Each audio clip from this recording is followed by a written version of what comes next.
warahmatullahi taala wabarakatuh. Hamdan wa syukranillah. Terima kasih kepada dosen pengampu Duyana Oktasari yang telah memberikan saya izin untuk berpresentasi pada siang kali ini. Langsung saja, saya akan berpresentasi tentang sel-sel hewan dan tumbuhan. Sel adalah unit dasar kehidupan di semua organisme seperti manusia, hewan, dan tumbuhan. Tapi kali ini saya akan membahas tentang sel hewan dan tumbuhan. Sel hewan dan tumbuhan sama-sama merupakan sel eukariotik dan sel prokariotik. Jadi wajar kalau sel hewan dan tumbuhan memiliki beberapa ciri-ciri sel yang sama seperti adanya membran sel, organel sel, dan lain-lain. Meskipun sel hewan dan tumbuhan mempunyai banyak persamaan, ada juga perbedaan sel hewan dan tumbuhan. Misalnya, sel hewan tidak memiliki dinding sel atau kloroplas, tapi sel tumbuhan memilikinya. Sel hewan sebagian besar berbentuk bulat dan tidak beraturan, sedangkan sel tumbuhan memiliki bentuk persegi panjang dan tetap. Sel dibagi menjadi dua kelompok, yakni prokariotik dan eukariotik. Sel prokariotik merupakan organisme seluler yang tidak berkembang atau berdiferensiasi menjadi bentuk multiseluler. Struktur umum sel prokariotik terdiri dari kapsula, dinding sel, membran plasma, sitoplasma yang mengandung ribosom, dan nukleoid. Kapsula yaitu bagian yang paling luar berupa lendir. Beberapa bakteri mempunyai kapsul polisakarida atau glycocalyx yang mengelilingi dinding selnya. Kapsul tersebut dapat melindungi bakteri dan sel predator dan berfungsi sebagai tempat melekatnya berbagai objek dan sesama bakteri. Bahan kimia membangun kapsula adalah polisakarida. Hampir semua bakteri mempunyai dinding sel kaku yang mengelilingi membran plasmanya, tetapi strukturnya berbeda dari sel tumbuhan, yaitu pada kandungan protein, lipid, maupun polisakaridanya. Dinding sel ini terbuat dari peptidoglikan dan terdiri dari berbagai bahan seperti karbohidrat, protein, beberapa garam non-organik, dan berbagai asam amino. Setiap struktur pada sel tersebut memiliki fungsinya masing-masing. Dinding sel memiliki fungsi sebagai pelindung, mengatur pertumbuhan, pertukaran zat, dan reproduksi. Sedangkan membran dalam merupakan bagian penutup yang paling dalam. Membran plasma mengandung enzim oksida dan respirasi. Fungsinya serupa dengan fungsi mitokondria. Pada sel eukariotik, pada beberapa daerah membran plasma membentuk lipatan ke arah dalam disebut mesosom. Fungsi mesosom yaitu untuk respirasi dan sekresi dan menerima DNA pada saat konjugasi. Ribosom berfungsi sebagai tempat sintesa protein lamela sitoplasmik, terutama terdapat pada bakteria autotrofik yang membantu pertumbuhan melalui proses fotosintesis. Reproduksi pada sel prokariotik dikenal dengan pembelahan biner, yang artinya pembelahan ini langsung secara sederhana dan spontan. Proses pembelahan ini juga dikenal dengan proses pembelahan amitosis. Amitosis itu artinya pembelahan yang tidak melibatkan kromosom.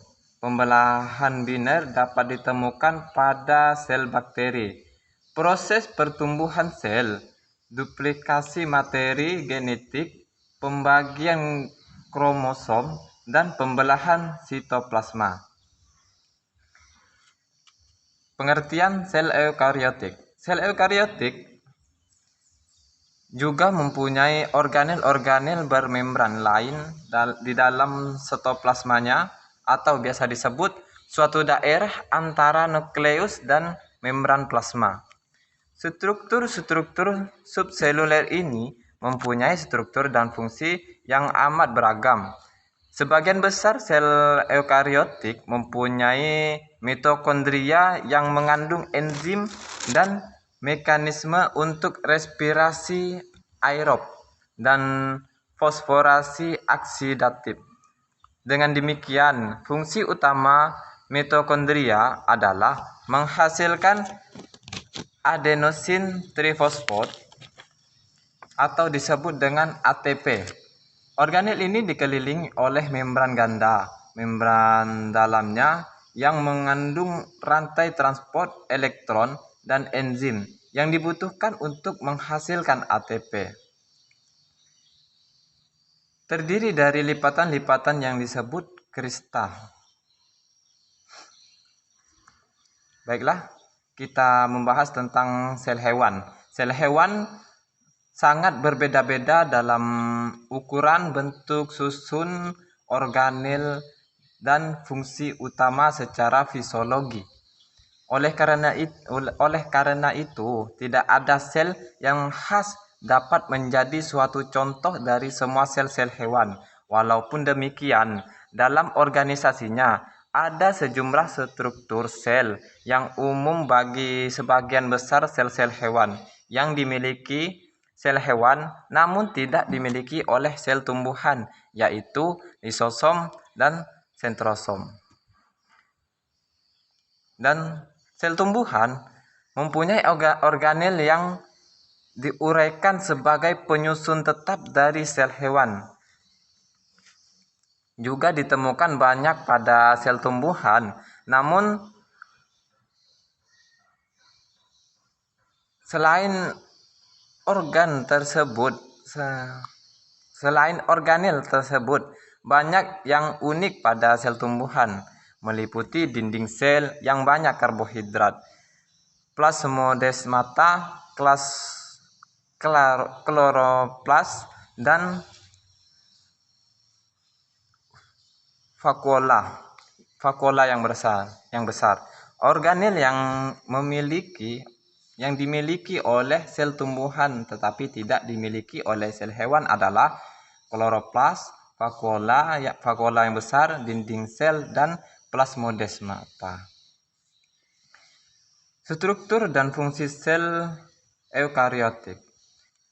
Sel eukariotik biasanya merupakan penyusun struktur makhluk hidup multiseluler kecuali sel ragi. Menurut Transfield tahun 2006 bulan 8, komponen-komponen sel eukariotik dibagi atas 13 jenis, antara lain 1. Mikrofilamin atau disebut dengan filamin aktin. Mikrofilamin merupakan komponen-komponen sitoskeleton. Strukturnya antara lain 2 untai aktin yang teranyam, masing-masing merupakan polimer subunit aktin. Fungsi utama yaitu untuk mempertahankan bentuk sel dan perubahan bentuk sel.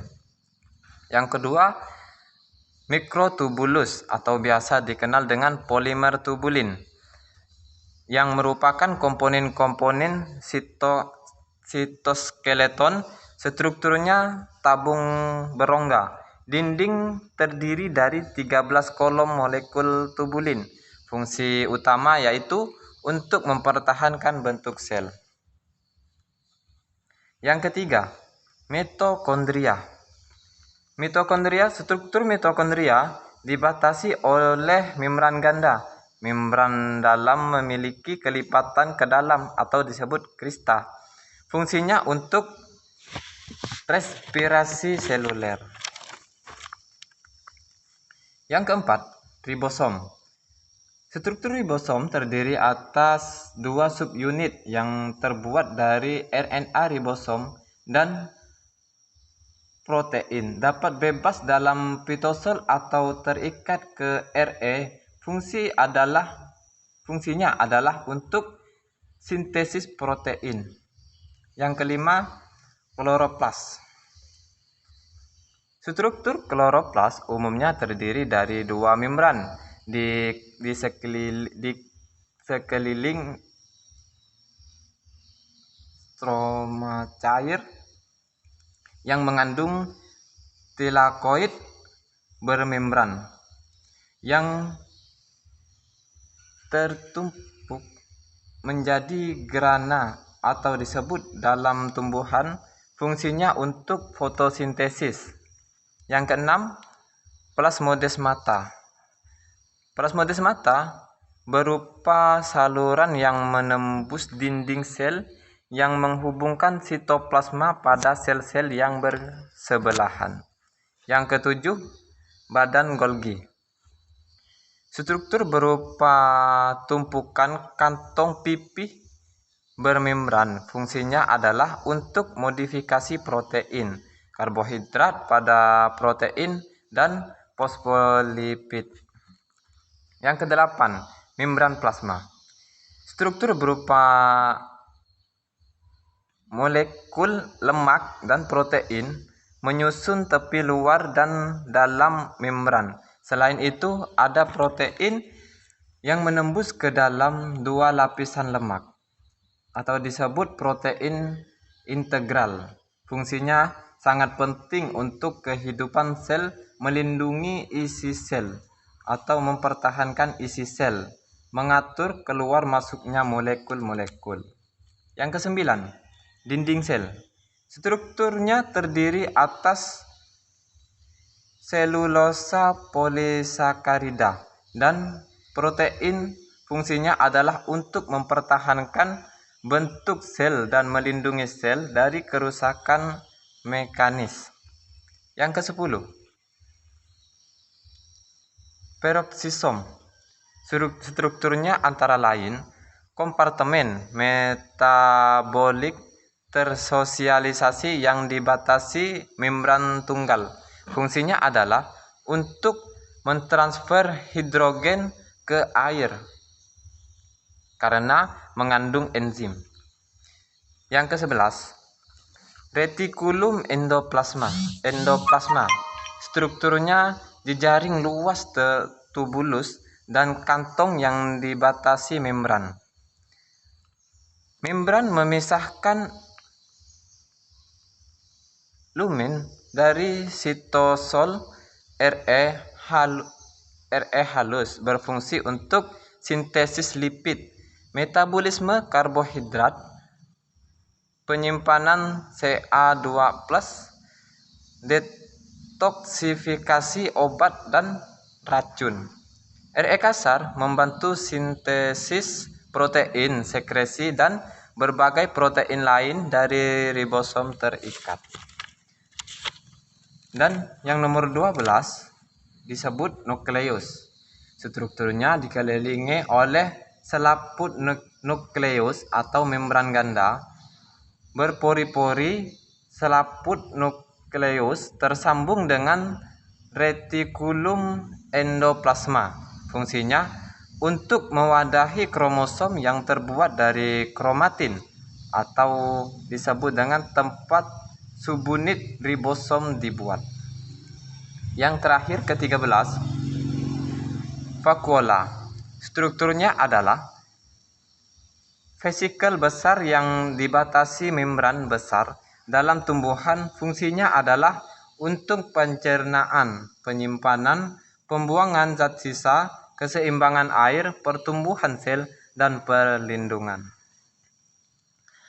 Baiklah, sampai di sini presentasinya. Kurang dan lebihnya saya mohon maaf. Wallahul muwaffiq ila aqwamit thoriq. Wassalamualaikum warahmatullahi taala wabarakatuh.